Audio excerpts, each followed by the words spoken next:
Iran America போர் எது நடக்கக்கூடாதுன்னு உலக நாடுகள் எல்லாம் பயந்துக்கிட்டு இருந்தாங்களோ அது இன்றைக்கி நடந்துக்கிட்டு இருக்கு. ஈரான் தாக்குதல் நடத்த அதுக்கு அமெரிக்கா மிக வேகமாக தாக்குதல் நடத்த அமெரிக்க வீரர்கள் நிறைய பேர் உயிரிழந்திருக்காங்க. இந்தியாவோட நிலைமை என்ன ஆகப்போகுது, ஹார்மோஸ் ஜலசந்தி இன்னும் என்ன பெரிய மாற்றங்கள் ஏற்பட போகுது, அண்ட் பங்குச்சந்தை, தங்கம் விலை அப்படின்னு பல மாற்றங்கள் உலக சந்தையில் நடக்க போகுது. என்னெல்லாம் நடக்குது, எப்படிலாம் நடக்குது அப்படின்னு டீட்டெயிலாக பார்க்க போகிறோம். வீடியோ ஸ்கிப் பண்ணாமல் ஃபுல்லாக பாருங்கள். Welcome to the channel. நானும் விஷால் சரவணன். வாங்க வீடியோக்குள்ளே போகலாம். டெய்லி அப்டேட்ஸ், டெய்லி வீடியோஸ்க்கு மறக்காம நம்ம சேனலை சப்ஸ்கிரைப் பண்ணி பெல் ஐக்கானை கிளிக் பண்ணிக்கங்க. இந்த போர் அப்படின்னு சொன்னாலே நமக்கு மிகப்பெரிய நிறைய ஞாபகங்கள் வரும். போரால் நிறைய மக்கள் பாதிக்கப்படுவாங்க, வாழ்வாதாரம் மிக மிக மிக மோசமான அளவுக்கு பாதிக்கப்படும். இதெல்லாம் தாண்டி இரு நாடுகளுக்கும் வர்த்தகம், அந்த இரு நாடுகளை தாண்டி உலக பொருளாதாரம் மிகப்பெரிய அளவு சரிவு ஏற்படும். நீங்கள் நல்லா யோசிச்சு பாருங்கள். பலம் வாய்ந்த அமெரிக்கா, மிகப்பெரிய பலம் வாய்ந்த அமெரிக்கா, அதே மாதிரி மத்திய கிழக்கு நாடுல மிகப்பெரிய பலம் வாய்ந்த ஈரான், இந்த இரண்டு நாடுகளும் போர் அப்படின்னு சொல்லும் பொழுது மற்ற நாடுகளுடைய நிலைமை எப்படி இருந்திருக்கும், அவங்க என்னெல்லாம் யோசிச்சிருப்பாங்க. 2026 ஆரம்ப காலகட்டத்தில் போர் இடைக்காலமாக நிறுத்தப்பட்டது அப்படின்னு அறிவித்தாங்க. ஆனால் இந்த போருடைய நீழ்ச்சி இனிமேல் வராதுப்பா, இந்த ஹார்மோஸ் நதிக்கரை இந்த பிரச்சனை இனிமேல் வராது, இந்த ஆயில் ரேட்லாம் ஏறாது, பெட்ரோல் டீசல் விலை ஏறாது அப்படின்னு நிறைய நினச்சிட்டு இருக்கும் பொழுது இந்த ஒரு போர் எப்படி தொடங்குச்சுன்னா, மாறி மாறி இரு நாடுகளும் மாறி மாறி குறை சொல்லிக்கிட்டே இருக்காங்க. அமெரிக்கா நடத்துகிற தாக்குதலை தாண்டி ஈரான் நடத்தின தாக்குதலில் அமெரிக்காவுடைய இராணுவ வீரர்கள் பலரும் உயிரிழந்திருக்கதா சொல்லப்படுது. அண்ட் அமெரிக்கா இன்னும் உச்சக்கட்ட கோபம் அடைஞ்சு ஈரானோடைய அனைத்து இராணுவ தளங்கள் மீதும் பயங்கரமான தாக்குதல். அதுக்கு ஈரான் சும்மா இருப்பாங்களா? மத்திய கிழக்கில் அமெரிக்காவுடைய இராணுவ தளங்கள் எந்த நாடுலாம் இருக்கோ அனைத்து நாடுகளுமே, துபாய், அபுதாபி, பஹ்ரைன் அப்படின்னு அனைத்து நாடுகளுடைய இராணுவ தளங்கள் மீது, அமெரிக்க இராணுவ தளங்கள் மீது எதிர் தாக்குதல் நடத்துகிறாங்க. இதனால் மத்திய கிழக்கில் வாழக்கூடிய நிறைய மக்கள், முக்கியமாக இந்தியர்கள் அங்கே நிறைய பேர் வேலைக்காக போய் தங்கியிருக்கவங்க, அண்ட் அது மட்டும் இல்லாமல் பிஸ்னஸ் பண்ணுறவங்க, அங்கே இருக்கக்கூடிய மக்களே நிறைய பேர் பாதிக்கப்பட்டு அச்சத்தில் இருக்காங்க. எப்படி குண்டு வெடிப்பு ஏற்படும், எங்கிருந்து எந்த ஏவுகணை விழும் அப்படின்னு மத்திய கிழக்கு நாடுகள் இன்னும் பதற்றமாகவே இருக்குது. இதனால் இந்தியாவுக்கு என்ன மிகப்பெரிய பாதிப்பு ஏற்பட்டுற பொழுது, நம்ம இந்தியர்கள் அங்கே போய் வாழ்கிறாங்க, எஸ் அஃப்கோர்ஸ், அதை தாண்டி என்ன பாதிப்பு, அதுதான் ஹார்மோஸ் ஜலசந்தி.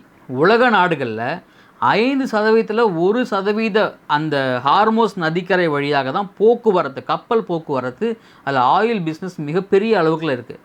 அப்போது அந்த ஜலசந்தியில் தாக்குதல் நடத்தும் பொழுது அங்கே மிகப்பெரிய ஒரு முடக்கம் ஏற்படும் பொழுது ஆயிலோட ப்ரைஸும் மிகப்பெரிய அளவில் இம்பேக்ட் ஆகும். அண்ட் அது வழியாக போக்குவரத்து, அது வழியாக பொருளாதாரம், ஆயிலை கடந்து நிறைய பொருட்கள் ஏற்றுமதி இறக்குமதி கப்பல்கள் அது வழியாக தான் போய் வருகிறது.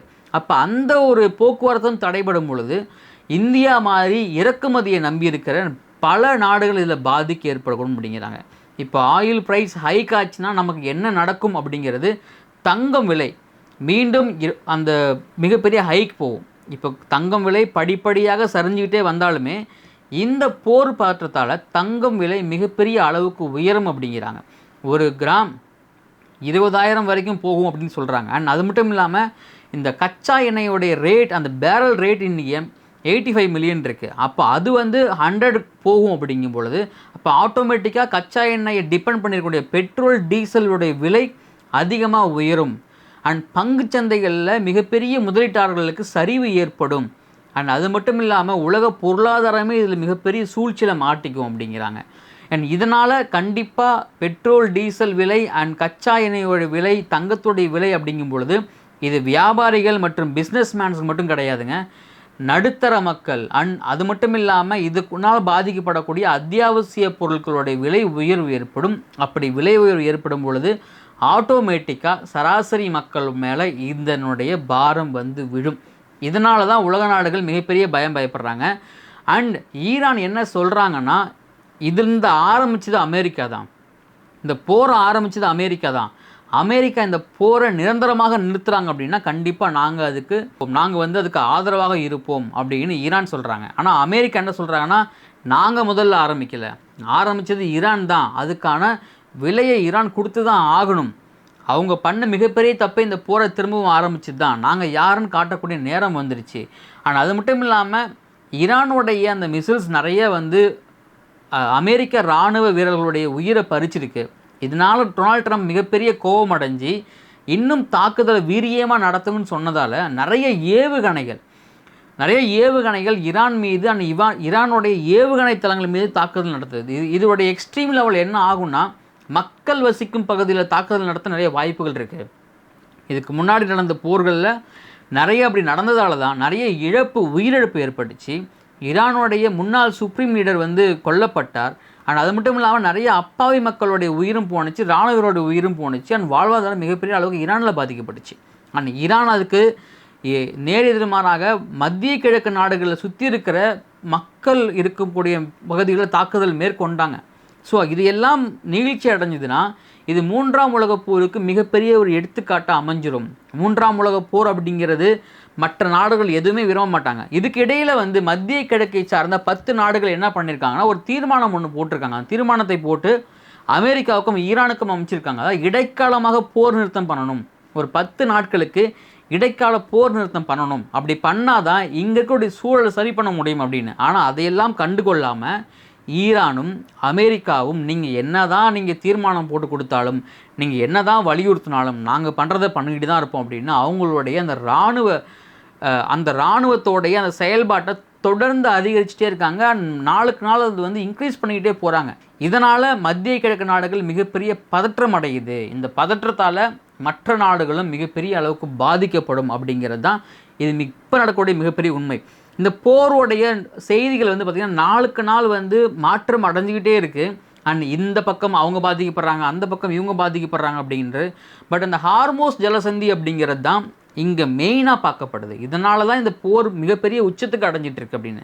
கொஞ்ச நாட்களுக்கு முன்னாடி டொனால்ட் ட்ரம்ப் என்ன அறிவிச்சார்னா, அந்த ஹார்மோஸ் ஜலசந்தியில் இருக்கக்கூடிய கப்பல்களுக்கு நாங்கள் வரி விதிக்க மாட்டோம், வரி விலக்கு கொடுக்குறோம், எந்த கப்பலுக்கும் வரி கிடையாது அப்படின்னு அறிவித்தார்.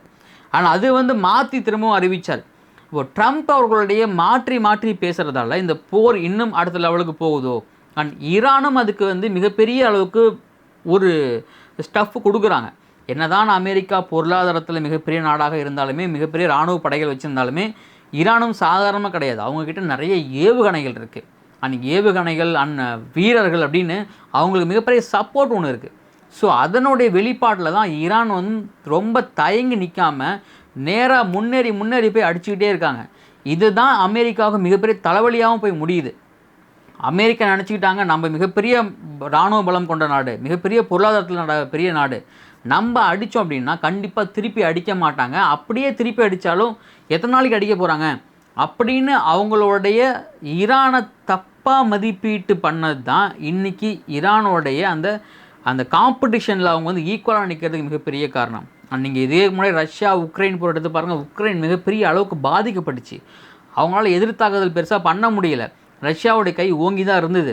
ஆனால் அதே நிலைமை தான் இங்கே ஏற்படும்னு ஈரானுக்கு நினச்சாங்க. ஈரான் நேர் எதிர்மாறாக அவங்களுடைய முன்னாள் சுப்ரீம் லீடருடைய மரணத்துக்கு அப்புறமும் அவங்க மீண்டு எழுந்து வந்து அமெரிக்காவுக்கு டஃப் கொடுக்குறாங்கன்னா கண்டிப்பாக இது மிகப்பெரிய ஒரு அடுத்த லெவலுக்கு போகும் அப்படிங்கிறது தான்.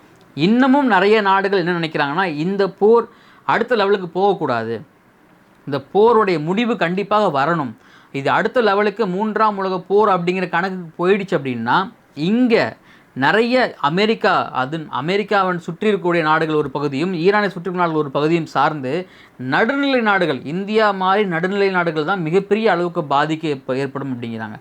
ஏற்கனவே நம்ம மேலே 100% டேக்ஸை வந்து இன்க்ளூட் பண்ணியிருக்காங்க அமெரிக்கா.